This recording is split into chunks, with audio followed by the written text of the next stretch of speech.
Alright, so now right now I'm just trying to build my VR model. I'm not gonna follow the strict guidelines of what I seen on a YouTube video. Thought that was just a little extra. So basically what I'm gonna do is I think I found a better way to do it. Right now it's just me. I'm at work in my Geek Squad uniform. I got one of my co-workers recording. I got another co-worker in the back. You can swing the camera that way to get Nikki J. Nikki J. Oh. All right, so once we get this knocked out, I think the only thing I gotta do right now, the box kind of came like this, but it's kind of the perfect depth that we need to actually get the VR running how we want to. So I'll get with you guys with some updates in a minute.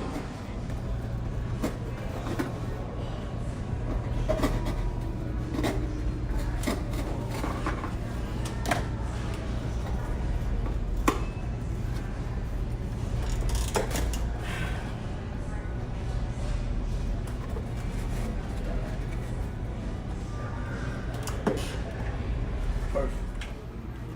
I'm loving it.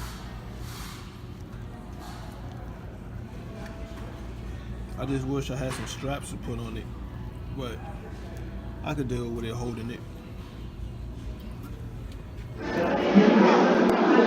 Alright, so whoa.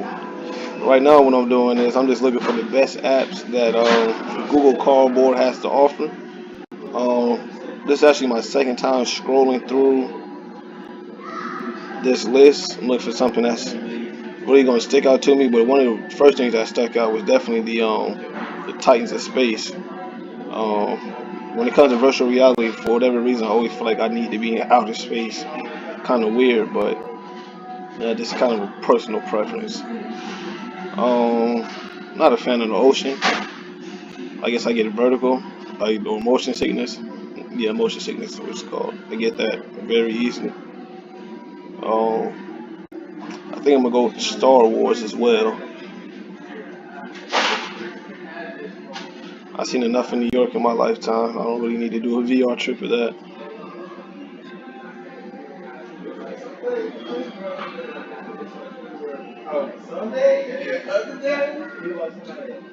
You know what? Yeah, so I think I'm gonna go with the Titans of Space. I think I'm gonna do that one.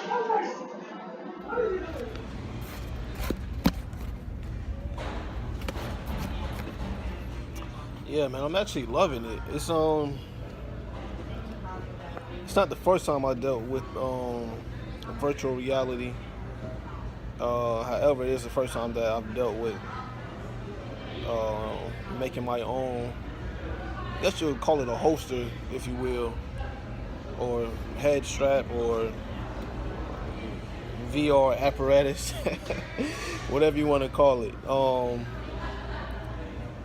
I tried the Star Wars app. I actually thought it would be a lot more exciting than what it was.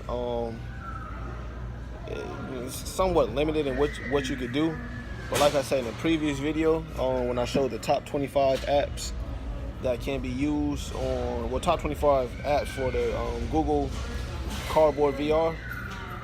I forget the actual name of it now, but it's essentially Google Earth in the VR. I'm actually a big fan of that. It actually shows you like up close and personal the differences between the sizes of the planets. As a child, you're always told that Jupiter could hold 32 Earths or something like that, or 300 Earths or something like that. But it doesn't actually, being a child or just an adult period, you don't really understand how large that is in perspective. So the VR definitely helps bridge that gap. Definitely a huge fan of it. I see that actually why it's number one.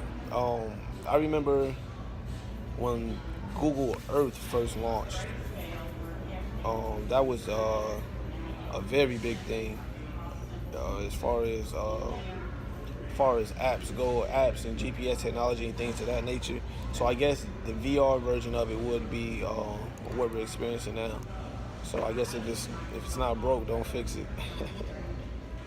Yeah, I would definitely be tweaking the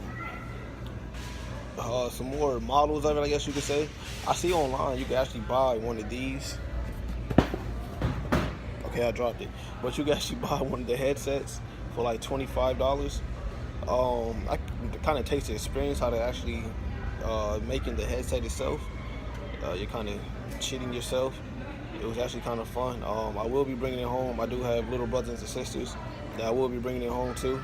My mother has one of the newest Samsung Galaxy phones, and I heard the VR on that is just outstanding. So I'll definitely be bringing that home for them to play with. Mother may be a little upset that we're essentially holding her phone hostage for our enjoyment, but that's the cost of being a mother. Um, yeah, I mean, I truly enjoy it. Uh, Moving forward, I think VR is definitely going in the direction of, I should say, more of a 4D space. What we're experiencing now is more just kind of like your basic head turn movements, up and down, left and right, diagonal. So you still kind of exist in a 4D space, but moving forward, I could definitely see VR being a more full body experience. Like, there has to be a way that it can. It would be cool if it was a way that if there's VR that could actually scan the room that you're in. And let's say right now I'm at work. I work at Best Buy, so we have different aisles of accessories and things like that. We have different aisles, different lanes and things of that nature. It would be cool if the VR could actually scan all of that stuff and make a way for you to actually navigate it and actually turn that into something that's related to whatever VR you're doing. So let's say if you want to do a haunted house, it can take the aisles that's normally stacked with flash drives and Ethernet cords and things of that nature, like just your actual the actual aisle itself, and turn it into like something that's related to like a haunted mansion. So keeping all the same width and dimensions of the actual physical object that's in reality, and turning it into something that's that makes sense in the field that you're viewing, if that makes sense. I hope that makes sense, because that actually be really cool. But I definitely enjoyed this one. So I think that's pretty much going to wrap up my project. My other co-workers were scared to get on camera. I was hoping they would speak. I wanted to make it more of a vlog-like experience, but they didn't want to speak on camera. So yeah, so I guess that kind of wraps up my project, kind of wraps up my experience with VR, and just want to tell you guys thank you. Enjoy you guys' summer.